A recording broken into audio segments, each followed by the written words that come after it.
우리 다 함께 사도신경으로 우리의 신앙을 고백드리시면서 12월 16일 월요일 아침 예배를 우리 하나님 앞에 올려드리겠습니다. 나는 전능하신 아버지 하나님 천지의 창조주를 믿습니다. 나는 그의 유일하신 아들 우리 주 예수 그리스도를 믿습니다. 그는 성령으로 잉태되어 동정녀 마리아에게서 나시고 본디오 빌라도에게 고난을 받아 십자가에 못 박혀 죽으시고 장사된 지 사흘 만에 죽은 자 가운데서 다시 살아나셨으며 하늘에 오르시어 전능하신 아버지 하나님 우편에 앉아 계시다가 거기로부터 살아있는 자와 죽은 자를 심판하러 오십니다. 나는 성령을 믿으며 거룩한 공교회와 성도의 교제와 죄를 용서받는 것과 몸의 부활과 영생을 믿습니다. 아멘. 우리 찬송 96장 예수님은 누구신가 함께 찬양드리겠습니다.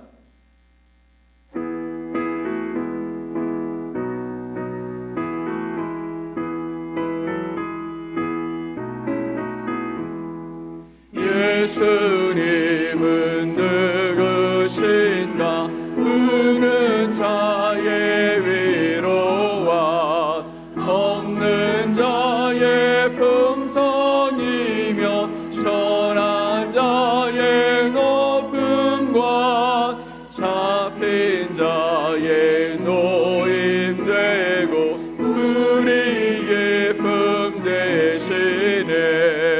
예수님은 누구신가 약한 자의 강함과 눈먼 자의 빛이시며 병든 자의 고심과 죽은 자의 부활되고 우리 생명 되시네. 예수님은 누구신가 주와 자의 정함과 죽을 자의 생명이며 죄인들의 중보와 멸망자의 구원되고 우리 평화 되시네.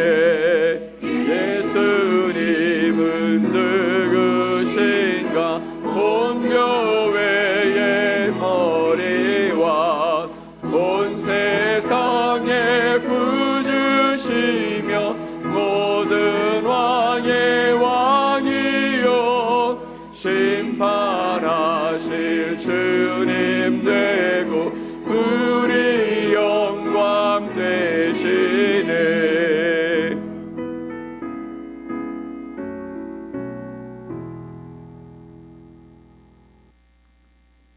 오늘 함께 보실 하나님의 말씀은 민수기 24장 17절 말씀과 마태복음 2장 2절 말씀입니다. 민수기 24장 17절과 마태복음 2장 2절 말씀을 우리 함께 한 목소리로 말씀을 보겠습니다. 내가 그를 보아도 이때의 일이 아니며 내가 그를 바라보아도 가까운 일이 아니로다. 한 별이 야곱에게서 나오며 한 규가 이스라엘에게서 일어나서 모압을 이쪽에서 저쪽까지 쳐서 무찌르고 또 셋의 자식들을 다 멸하리로다. 유대인의 왕으로 나신 이가 어디 계시냐? 우리가 동방에서 그의 별을 보고 그에게 경배하러 왔노라 하니. 아멘. 오늘 민수기 24장과 마태복음 2장의 말씀을 통해서 이 별을 따라가라 라는 제목으로 여러분과 하나님의 말씀을 나누겠습니다. 여러분, 지금 여러분은 무엇을 따라가고 계십니까? 별처럼 반짝이고 길을 비춰주는 것 같지만 결국 아무것도 남지 않는 헛된 목표를 따라가고 계시지는 않습니까? 2024년을 이제 얼마 남기지 않은 이 시점에 우리는 성탄절을 맞이하고 있습니다. 우리의 삶에 빛으로 오신 예수 그리스도, 그분이 우리의 삶의 중심이고 또 주인이심을 고백하며 살아가고 있지만 여전히 우리의 삶에 어려운 문제를 만났을 때 우리가 찾는 것은 예수 그리스도가 아닌 분들이 참 많습니다. 우리를 인도하시고 우리의 생명을 구원하신 예수 그리스도가 우리의 참된 구원자이시고 또 따라가야 할 분임을 우리가 기억하면서 오늘 말씀을 함께 나누려고 하는 것입니다. 오늘 민수기 24장 17절에 말씀하고 있는 한 별이 야곱에게서 나온다라는 이 말씀은 어제 우리가 말씀을 나누었던 인간이 타락한 이후에 하나님께서 그들을 위해 구원의 계획을 세우시며 창세기 3장 15절에 여자의 후손이 뱀의 머리를 상하게 하리라 라는 이 말씀을 이루시기 위해 하나님께서 이 발람이라는 선지자를 통해 하신 말씀 중에 한 말씀입니다. 첫 번째 민수기 24장 17절 말씀을 다시 한번 읽어보면 내가 그를 보아도 이때의 일이 아니며 내가 그를 바라보아도 가까운 일이 아니로다. 한 별이 야곱에게서 나오며 한 규가 이스라엘에게서 일어나서 모압을 이쪽에서 저쪽까지 쳐서 무찌르고 또 셋의 자식들을 다 멸하리로다라고 말씀하고 있습니다. 발람이 보았을 때 그를 보아도 이때의 일이 아니고 그를 바라보아도 가까운 일이 아닌데 한 별이 야곱에게서 나오며 한 규가 이스라엘에게서 일어난다라는 메시아에 관한 이야기를 우리에게 말씀하고 있는 것이죠. 이 말씀은 발람이라는 선지자가 저주를 선포하려고 했지만 하나님께서 개입하심으로 말미암아 이 저주가 축복의 선언으로 변화된 예언 가운데 한 말씀입니다. 여기서 발람의 별이 의미하는 것이 도대체 무엇이겠습니까? 이 별은 단순히 하늘의 별을 이야기하는 것이 아니라 이스라엘에서 일어날 위대한 왕 그리고 메시아를 예언한 상징입니다. 발람이 보았던 한 별이 야곱에게서 나온다라는 이 야곱에게서 나오는 별은 바로 다윗 왕을 거쳐서 결국 인류를 구원할 예수 그리스도를 가리키게 되는 것이죠. 이 별은 하나님께서 어둠 속에서 드러내신 약속의 빛이 되십니다. 그러면 이 별이 우리에게 주는 교훈이 도대체 무엇이겠습니까? 이 별은 우리가 어둠 속에서도 하나님의 약속을 붙잡을 수 있다라는 것을 우리에게 말씀해 주시는 것입니다. 아무리 어두워도 별이 빛나는 곳에 그 별은 우리에게 이정표가 될 수 있기 때문이죠. 그래서 이사야서 9장 2절 말씀에 이렇게 말씀하십니다. 흑암에 행하던 백성이 큰 빛을 보고 사망의 그늘진 땅에 거주하던 자에게 빛이 도다. 아멘. 흑암에 행하던 백성, 죄로 인해 소망 없고 또 그들의 삶에 구원이 임하지 못하는 흑암 속에 있었던 백성들이 무엇을 본다고요? 큰 빛을 보고 사망의 그늘진 땅에 거주하던 자들에게 빛이 도다라고 말씀하고 계시는 것이죠. 여러분, 삶에 어둠과 혼란이 있을 수 있습니다. 그렇다면 하나님의 약속의 별, 바로 예수 그리스도를 바라보십시오. 그 빛은 우리를 어둠과 혼란 속에서도 인도하고 계시며 하나님이 하신 약속의 성취로 우리를 인도해 주실 것입니다. 그러면 이 두 번째 별에 관해서 우리가 함께 말씀을 나누겠습니다. 마태복음 2장 2절 말씀을 볼까요? 유대인의 왕으로 나신 이가 어디 계시냐? 우리가 동방에서 그의 별을 보고 그에게 경배하러 왔노라 하니. 아멘. 두 번째 별은 바로 구원의 길을 비춘 동방 박사들의 별이었습니다. 유대인의 왕으로 나신 이가 어디 계시냐? 우리가 동방에서 그의 별을 보고 그에게 경배하러 왔노라. 이 별은 바로 구원의 초대장입니다. 동방 박사들은 하늘에 나타난 별을 보고 단순히 그 현상만 바라본 것이 아니라 그 별이 전하는 메시지를 읽었다라는 것이죠. 유대인의 왕으로 나신 이가 도대체 어디 계시냐라는 그 메시지가 바로 그것입니다. 그 별이 전하는 메시지가 바로 이 땅에 구원자로 오신 하나님의 아들 독생자 예수 그리스도가 오심을 예표하고 있는 것이었기 때문입니다. 그 별은 결국 구원의 길을 열어주는 신호탄이 되었던 것이죠. 그러면 이 별, 동방박사들을 인도했던 이 별의 역할은 도대체 무엇일까요? 이것은 바로 이방인을 향한 구원의 초대장이었습니다. 만약에 이 별이 이스라엘 백성들만을 구원하기 위해 주신 하나님의 별이었다면 이 별은 동방에서부터 이 이방인 동방박사들을 인도하지 않았을 것입니다. 그 별은 이스라엘 땅, 곧 베들레헴 또 예루살렘에 머물렀을 것이기 때문입니다. 그렇지만 하나님은 동방에서부터 먼 길에서부터 이 사람들을 이끌어 하나님의 땅인 바로 베들레헴 땅까지 그들을 인도해 왔다라는 것이죠. 동방박사들은 이방인이었습니다. 하지만 그들에게도 구원의 초대가 일어났던 것이죠. 하나님의 구원의 문은 모든 사람에게 열려 있음을 알려주신 것이 바로 동방박사들을 인도했던 별인 것입니다. 요한복음 1장 9절 말씀에 이렇게 말씀하십니다. 참 빛, 곧 세상에 와서 각 사람에게 비치는 빛이 있었나니. 아멘. 참빛 대신 예수 그리스도가 곧 세상에서 각 사람들에게 비치는 빛이 되었다라고 말씀하고 계시는 것이죠. 이 세상은 이스라엘 백성들만 위한 것이 아니라 온 세상, 모든 세상 속에 있는 하나님께서 택하신 자들을 위한 바로 그 빛이 되어진 줄 믿습니다. 이 별은 결국 길을 인도합니다. 어떤 길일까요? 이 박사들을 인도했던 별은 그들을 정확히 베들레헴 예수님께로 인도해 왔습니다. 우리의 삶에도 박사들이 이끌었던 별처럼 하나님은 항상 우리를 예수 그리스도께로 인도하는 방법을 준비해 두신 줄 믿으시기 바랍니다. 이 별을 쫓아간다면 바로 우리의 삶의 문제들을 해결하시는 하나님의 놀라운 능력 안에 임하게 될 줄 믿습니다. 이 별을 통하여 우리는 우리의 삶의 참된 길 그리고 하나님께로 가는 길을 발견하게 될 줄 믿습니다. 자, 그렇다면 발람이 예언했던 바로 야곱에게서 임한 그 별과 또 동방박사를 인도했던 그 별을 따라가면 우리는 어떤 결과를 얻게 될까요? 그 별을 따라가면 하나님께서 우리에게 사명을 주시는 줄 믿습니다.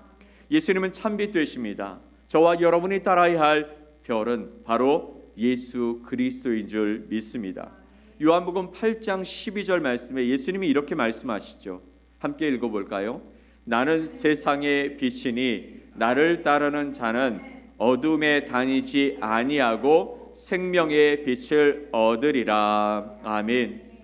예수님이 말씀하신 것입니다. 나는 세상의 빛이다. 나를 따르는 자는 어둠에 다니지 아니하고 이제 더 이상 어둠에 있지 아니고 생명의 빛을 얻고 살아갈 것이다 라고 말씀해 주셨습니다. 예수님은 단순히 우리의 삶의 방향을 알려주시는 것뿐만이 아니라 어둠을 이기게 하시고 또 생명으로 인도하는 유일한 빛이 되시는 줄 믿습니다. 그렇게 우리도 세상의 빛으로 부르심을 받았죠. 예수님은 우리를 마태복음 5장 14절 15절에서 세상의 빛으로 부르셨습니다. 우리 같이 한번 읽어볼까요? 너희는 세상의 빛이라. 산 위에 있는 동네가 숨겨지지 못할 것이요 사람이 등불을 켜서 말 아래에 두지 아니하고 등경 위에 두나니 이러므로 집안 모든 사람에게 빛이 느니라. 너희 빛이 사람 앞에 비치게 하여 그들로 너희 착한 행실을 보고 하늘에 계신 너희 아버지께 영광을 돌리게 하라. 아멘. 우리에게 주신 사명이 무엇입니까? 너희도 세상의 빛이라. 참빛 되신 예수님이 나는 세상의 빛이라 라고 말씀하셨는데 그 빛을 받은 우리가 빛 가운데 있는 우리가 이제 예수님이 말씀하신 것처럼 세상의 빛으로 드러나 살아가라고 말씀하시는 줄 믿습니다. 바로 우리에게 주신 사명이죠. 저와 여러분은 어두운 세상 속에서 복음의 빛을 전하는 별과 같은 존재로 부르심을 받았다라는 것이죠. 사랑하는 성도 여러분, 대부분의 별은 스스로 빛을 내지 못합니다.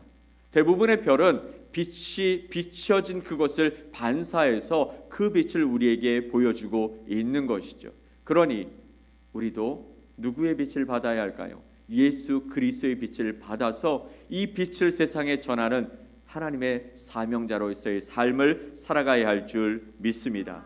그런 이 빛을 빛된 삶을 드러내면서 하나님이 원하시는 온전한 길들을 세상에 비추며 살아가는 복된 인생이 되어주시기를 예수 그리스도의 이름으로 간절히 축복합니다. 아멘. 그러므로 별처럼 어두운 곳을 비추는 삶을 살아가야 할 줄 믿습니다. 별은 어두운 하늘에서 빛을 드러내지 않습니까? 바로 우리의 믿음과 소망도 세상의 어둠 속에서 빛나는 별처럼 드러나야 할 줄 믿습니다.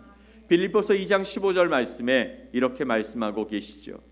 이는 너희가 흠이 없고 순전하여 어그러지고 거스리는 세대 가운데에서 하나님의 흠없는 자녀로 세상에서 그들 가운데 빛들로 나타내며. 아멘. 너희는 흠이 없고 순전하여 어그러지고 거스리는 세대 가운데서 하나님의 흠없는 자녀로 세상에서 그들 가운데 빛들로 나타나라라고 말씀하고 계시는 것이죠. 우리를 부르신 그 주님 앞에 우리는 날마다 주님의 그 빛을 받아서 우리의 어둠이 물러가고 또 우리에게 주신 그 빛을 세상에 비추며 살아가야 할 줄 믿습니다. 어그러지고 거스리는 세대 가운데 하나님의 흠없는 자녀로 또 세상에서 그들 가운데 빛들로 나타나서 그들 가운데 어두움을 물리치고 생명의 빛 되시고 진리 되신 예수 그리스도를 전하는 삶을 살아가라고 우리를 부르신 것입니다. 하나님은 우리가 빛된 삶으로 살아가면서 다른 이들을 예수님께로 인도하기를 원하십니다. 어둠을 가지고는 예수님께로 나아갈 수 없기 때문인 것이죠. 그러니 우리의 삶에서 빛으로 나타나신 생명의 능력 되신 예수 그리스도가 드러나는 삶을 살아갔으면 좋겠습니다. 이제 말씀을 마칩니다. 우리는 그 별을 쫓아가야 합니다. 별은 단순히 하늘을 장식하는 존재가 아닙니다. 첫 번째 발람의 별은 하나님의 약속을 보여주고 또 어둠 속에서 빛나는 소망의 메시지가 되었습니다. 하나님이 약속하신 그 약속의 말씀이 우리 가운데 임하게 될 것을 예언해 주신 것이죠. 두 번째 동방박사의 별은 구원의 초대장으로 온 인류를 예수님께로 초대하는 놀라운 별이 되었습니다. 그리고 마지막 우리의 별 되신 예수님은 우리를 구원의 빛으로 이끄시는 참된 빛, 참된 인도자가 되신 줄 믿습니다. 이제 여러분은 어떤 별을 쫓아가시겠습니까? 세상의 헛된 빛을 비추는 그런 것을 쫓아가는 것이 아니라 하나님의 약속의 빛, 구원의 빛, 그리고 참된 인도자인 예수 그리스도를 따라가는 삶을 살아가시기를 간절히 소망합니다. 그 별을 따라가십시오. 그 길 끝에는 예수님이 계시는 줄 믿습니다. 우리의 삶이 누군가에게 또 다른 별이 되어서 복음의 빛을 비추는 삶을 살아가게 되어지시기를 예수 그리스도 이름으로 간절히 축원드립니다. 아멘. 우리 함께 기도하겠습니다. 하나님 아버지 감사합니다. 우리를 향하여 참된 빛을 비춰 주시기 위해 예언의 그 놀라운 능력으로 우리에게 별을 보내주시겠다 약속하셨고 그 별이 결국 2000년 전에 베들레헴 땅에 하나님께서 당신의 아들 독생자를 보내주신 놀라운 성취로 이루어지게 된 줄 믿습니다. 우리를 부르신 그 주님 앞에 우리도 예수 그리스도가 빛으로 이 세상에 오신 것처럼 우리도 빛된 삶을 살아가게 하여 주시옵소서. 이 땅에 어두움 가운데 생명의 빛을 증거하고 진리의 말씀을 붙들고 살아가는 아름다운 삶을 통해 아버지 어둠 속에 살아가는 자들이 그 생명의 빛을 보고 주님께로 돌아오는 데 쓰임받는 거룩한 삶을 살게 하여 주시옵소서. 오늘도 주님과 함께 동행해 나갈 때 우리는 어둠 가운데 빠져들 수밖에 없는 연약한 자들이지만 생명의 빛인 예수 그리스도께서 우리에게 비춰주심을 통해 우리를 하나님의 귀한 도구로 아름답게 사용하심으로 말미암아 오늘도 주님 앞에 행복하고 아름다운 삶을 살아가는 거룩한 주의 백성들 되게 하여 주시옵소서. 이 한 주간을 주님 앞에 맡겨드립니다. 예수 그리스도께서 오시는 성탄의 계절에 아버지 하나님 우리도 그 기쁨과 또 감사함으로 살아가게 하시고 이 기쁜 소식을 세상에 전하며 살아가는 복된 날들이 되게 하여 주시옵소서. 믿고 감사드리며 예수 그리스도의 이름으로 기도 올리옵나이다. 아멘. 하늘에 계신 우리 아버지여, 이름이 거룩히 여김을 받으시오며 나라가 임하시오며 뜻이 하늘에서 이루어진 것 같이 땅에서도 이루어지이다. 오늘 우리에게 일용할 양식을 주시옵고 우리가 우리에게 죄 지은 자를 사하여 준 것 같이 우리 죄를 사하여 주시옵고 우리를 시험에 들게 하지 마시옵고 다만 악에서 구하시옵소서. 나라와 권세와 영광이 아버지께 영원히 싸움나이다. 아멘.